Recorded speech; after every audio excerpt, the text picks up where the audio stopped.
They thought humiliating me would be the end of it. The CEO stood on stage, lips curling with false pride, calling my name like he was announcing a winner. But instead of applause, I got a termination notice. "At will," he said, smiling to the shareholders, "we expect loyalty, but sometimes not everyone makes the cut." The room laughed with him. I didn't. I smiled and walked off that stage without a word, because I already knew what I would do next. #backstory. I wasn't just another compliance officer, I was the compliance officer. I built the certification program that kept the company in good standing with regulators.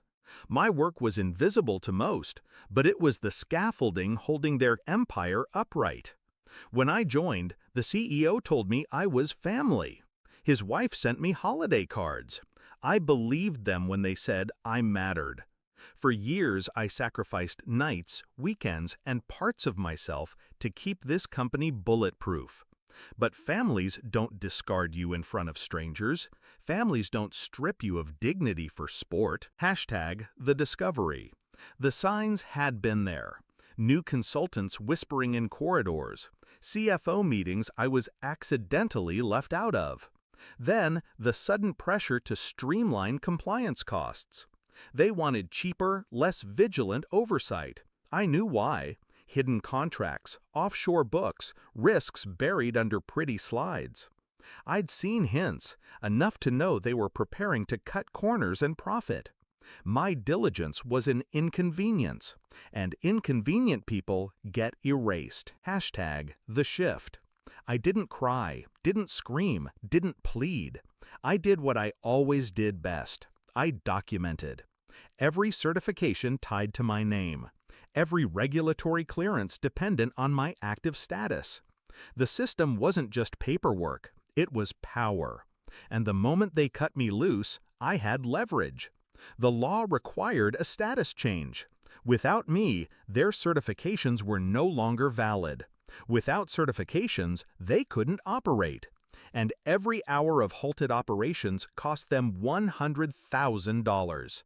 They handed me my exit papers. I handed them a ticking clock. #the plan. I walked out of that stage, drove home, and filed the status change electronically. One click. That's all it took. The stop work order was triggered instantly. By the time I poured myself a glass of wine, plants were shutting down, shipments frozen, clients notified. The silence of my phone was delicious. By morning, I was summoned.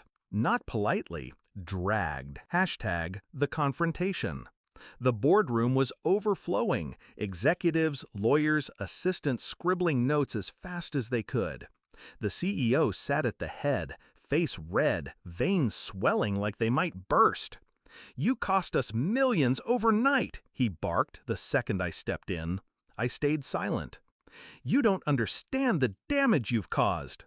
That's when the company lawyer, pale and sweating, grabbed his arm. "Sir, stop," his voice cracked.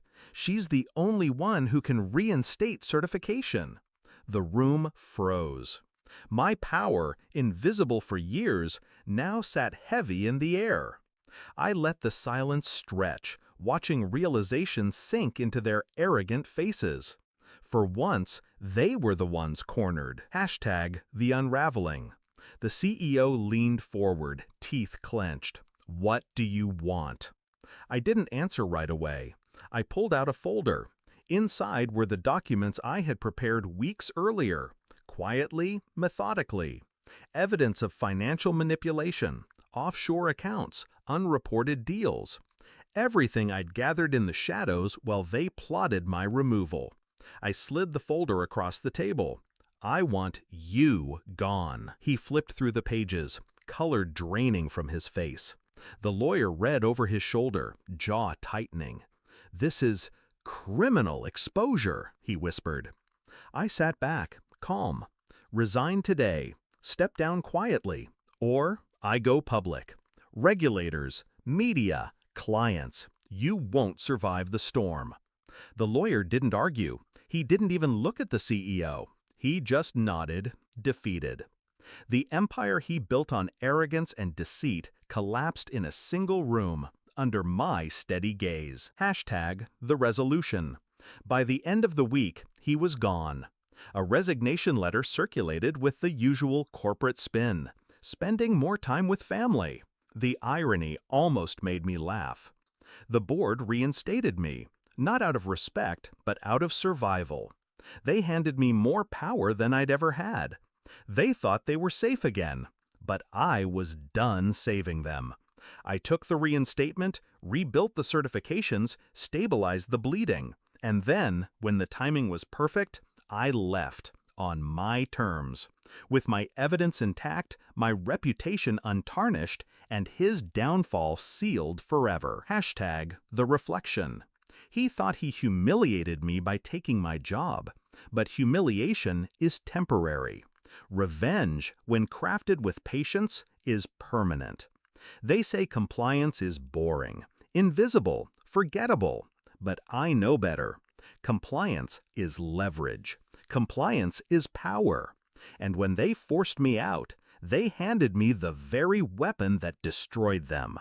I didn't raise my voice in that boardroom. I didn't need.